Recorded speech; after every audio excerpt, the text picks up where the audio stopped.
9ஆம் வகுப்பு அறிவியல் பாடத்தில் உயிரியல் பிரிவாக நுண்ணுயிரிகளின் உலகம் அலகு 22 மைக்ரோ ஆர்கானிசம் வேர்ல்டு மைக்ரோபயாலஜியில் அதில் நம்ம இன்ட்ரடக்ஷன் பார்ட்டாக அறிமுகமாக நுண்ணுயிரியலை பற்றி படிக்கும் இயல் அப்படின்னா மைக்ரோபயாலஜி நுண்ணுயிரியல் நம்ம பாடப்பகுதியில் 6ஆம் வகுப்பிலிருந்து 10ஆம் வகுப்பு வரை பார்க்கப்படும்போது சில இடங்களில் இதை பற்றி படிக்கக்கூடிய இயல் என்ன அப்படின்லாம் வினாக்கள் வந்திருக்கும், கவனிச்சிருப்பீங்க. எடுத்துக்காட்டாக கேன்சர் புற்றுநோயை பற்றி படிக்கக்கூடிய இயலின் பெயர் என்ன அப்படின்னு கேட்டால் நம்ம சொல்லுவோம்னு நினைக்கிறேன். என்னன்னு சொல்ல முடியுமா நம்ம இணைப்பில் இருக்கும் ஆசிரியர்கள்?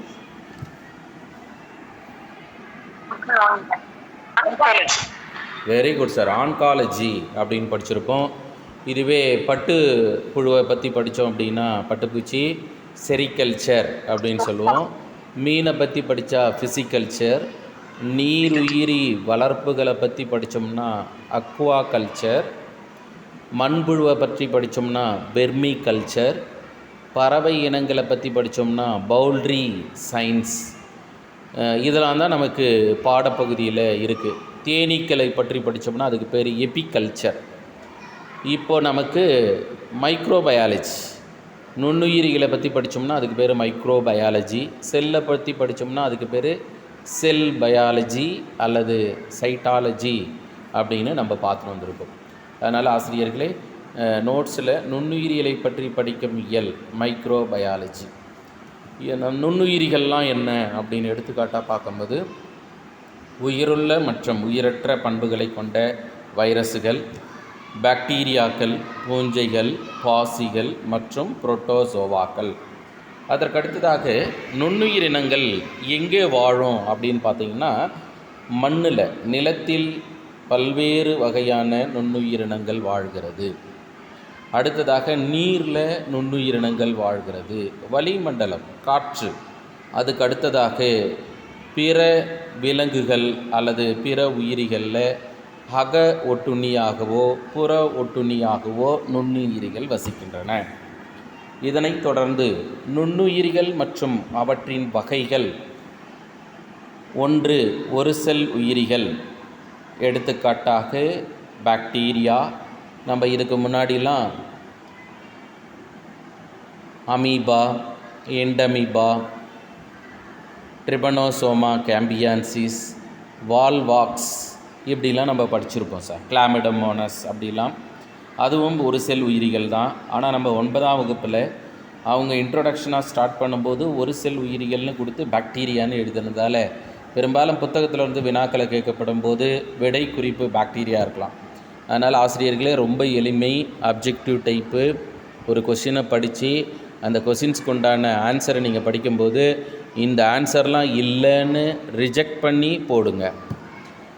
நேரடியாக படித்தோம், கொஷின் தெரிஞ்சுது, பிரச்சனை இல்லை. ஆனால் இருந்தாலும் ஆன்சர் என்ன பண்ணுங்கள், ஒரு டைம் படிங்க. அதுக்கு அடுத்ததாக பல செல் உயிரிகள் அப்படின்னு பார்க்கும்போது பூஞ்சை இனங்கள் எல்லாம் பல செல் உயிரினம். அடுத்து செல்களற்ற உயிரிகள் அப்படின்னு பார்த்தோம்னா வைரஸ். ஏன்னா வைரஸ் வந்து உயிரற்றதாகவும் உயிர் உள்ளதாக இருக்குது. இதனைத் தொடர்ந்து பாக்டீரியாக்களை பற்றிய அமைப்பு அப்படின்னா அனைத்து வகையான பாக்டீரியாக்களும் ப்ரோகாரியாட்டிக் உயிரிகள். பாக்டீரியாவுக்கு பொறுத்தளவு இந்த உலகுக்கு நன்மை பயக்கக்கூடிய பாக்டீரியாக்களும் இருக்குது, நோயை உண்டு செய்யக்கூடிய பாக்டீரியாக்களும் இருக்குது. பாக்டீரியா அப்படின்னும்போது நம்ம ஏற்கனவே பார்த்த ஒரு விஷயம், ஒரு செல் உயிரி. பாக்டீரியாவின் நீளம் என்னவாக இருக்கலாம் அப்படின்னா 1 முதல் 10 மைக்ரோமீட்டருக்கும் குறைவு. அகலம் 0.2 முதல் 1 மைக்ரோமீட்டருக்கும் குறைவு. பாக்டீரியாவின் அமைப்பில் பார்க்கும்போது பாக்டீரியா எவ்வாறாக இடம்பெயர்கிறது?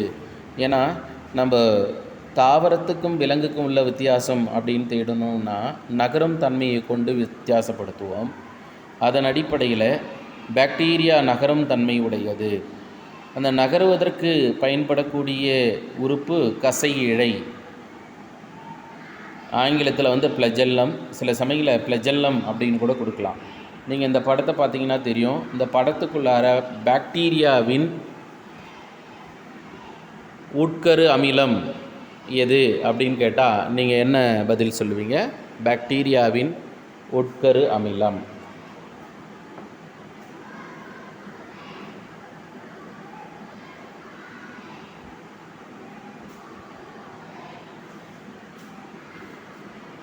நம் இணைப்பில் இருக்கும் ஆசிரியர்கள்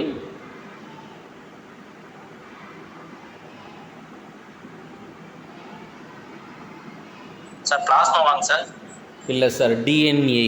நம்ம நியூக்ளிக் அமிலம் அப்படின்னு எடுத்துட்டோம்னா மரபு பொருள். இங்கே பாக்டீரியான்றதால டிஎன்ஏ.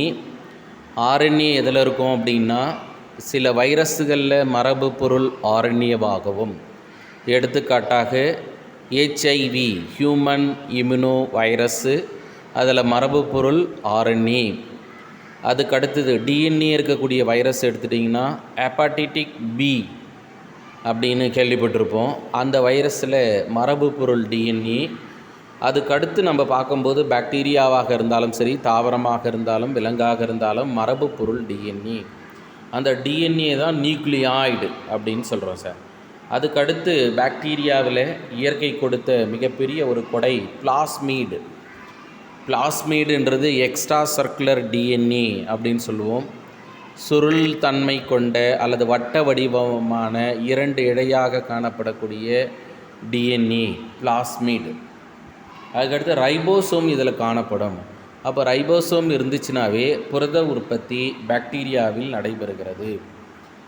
அதற்கடுத்ததாக பாதுகாப்பான வெளிப்புற சுவர் காணப்படுது. அந்த சுவருக்குள் செல் சவ்வு காணப்படுது. நுண் இழைகளும் நீள் இழையும் காணப்படுது, அல்லது கசை இழை. கசை இழை எதற்கு பயன்படுதுன்னா பாக்டீரியாவின் நகர்தலுக்கு கசை இழை தான் காரணம். அதற்கு அடுத்ததாக ஆசிரியர்களே பாக்டீரியாவின் வடிவங்கள். அப்படின்னு பார்க்கும்போது இங்கே நம்ம படமே போட்டிருக்கோம். கோல் வடிவம் பாருங்கள், கோல் மாதிரி இருக்குது, குச்சின்னு சொல்கிறோமில்ல, பேசிலஸ். அதுக்கடுத்ததாக கோள வடிவம். கோள வடிவம் எது அப்படின்னா காக்கை. பாருங்கள், கோள வடிவத்தில் இருக்குது பாருங்கள், வட்ட வட்டமாக. அதுக்கடுத்ததாக திருகு வடிவம், இந்த ஸ்பைரல் அப்படின்னு சொல்லுவோம். நம்ம ஜெராக்ஸ் போட்டுட்டு ஸ்பைரல் பைண்டிங் போட்டுன்னு வருவோம் பார்த்தீங்களா, சுருளாக இருக்கும் சார். அப்போ சுருள் வடிவம் காணப்படக்கூடிய பாக்டீரியாவை ஸ்பைரில்லம் என்று அழைக்கிறோம். அதுக்கடுத்து ஆசிரியர்களே உங்களுக்கு தெரியுமான்ற ஒரு பகுதியில் முதலில் நுண்ணுயிரிகளை கண்டறிந்தவர் யார் அப்படின்னா நுண்ணோக்கியை கண்டுபிடிச்சவர் தான் நுண்ணுயிரியை கண்டுபிடிச்சிருப்பார். அவர் யாருன்னா ஆண்டன் வான் லூவன் கூக். இவர் தான் முதல்ல நுண்ணோக்கியை கண்டுபிடிச்சார். அதனால் பாக்டீரியாவை அல்லது நுண்ணுயிரியை கண்டுபிடிச்சார். அதற்கு அடுத்ததாக ஆசிரியர்களே பாக்டீரியாவின் அமைப்பு. பெரும்பாலான பாக்டீரியாக்கள் செல்லால் ஆனது. அந்த செல்லை நம்ம உற்று நோக்கும்போது செல்லுக்கு ஒரு பாதுகாப்பு படலம், அதனுடைய பெயர் செல் சவ்வு. அதற்கு அடுத்ததாக செல் சவ்வை சுற்றி ஒரு பாதுகாப்பு உரையால் மூடப்பட்டிருக்கும், அதுக்கு பேர் செல் சுவர், செல் வால். அதற்கடுத்து சில பாக்டீரியாக்களில் பாலிசாக்கரைடால் ஆன மெல்லிய படலம் இருக்கும், அந்த படலத்தின் பெயர் கேப்சூல். அதனால் ஆசிரியர்களே இந்த இடம் வீணாக கேட்கலாம் சார். சில வகையான பாக்டீரியாக்களை சுற்றி வெளிப்புறத்தில் காணப்படக்கூடிய மெல்லிய அடுக்கு அப்படின்னு கேள்வி கேட்டுட்டு option A capsule, option B cell சுவர், ஆப்ஷன் சி செல் சவ்வு, ஆப்ஷன் டி இவை அனைத்தும். என்ன விடை குறிப்பாக இருக்கலாம்?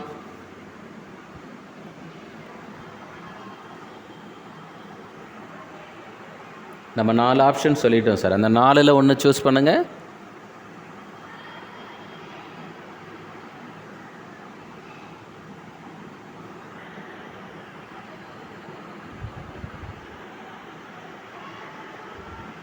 Option A sir, capsule.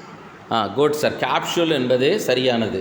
சில சமயங்களில் நமக்கு கேப்சூலும் படிச்சிருக்கோம், செல் சுவர் படிச்சிருக்கோம், செல் சவ்வு படிச்சிருக்கோம். அதனால் இவை அனைத்தும் நம்ம சூஸ் பண்ணலாமான்னா சூஸ் பண்ணக்கூடாது. அதனால் ஆசிரியர்களே இந்த இடத்துல வினாக்கள் இருக்கலாம். அதற்கு அடுத்ததாக இதில் ரைபோசோம் இருக்குதுன்னு சொன்னோம். அப்போ ரைபோசோமினுடைய பணி என்னென்னா புரத உற்பத்தி. அதற்கு அடுத்து பிளாஸ்மீடுகள், பிளாஸ்மீட் சிறிய வட்ட வடிவிலான குரோமோசோம் காணப்படுது, அது டிஎன்ஏ. இது எங்கே இருக்குது அப்படின்னு கேட்டாங்கன்னா சைட்டோபிளாசம்.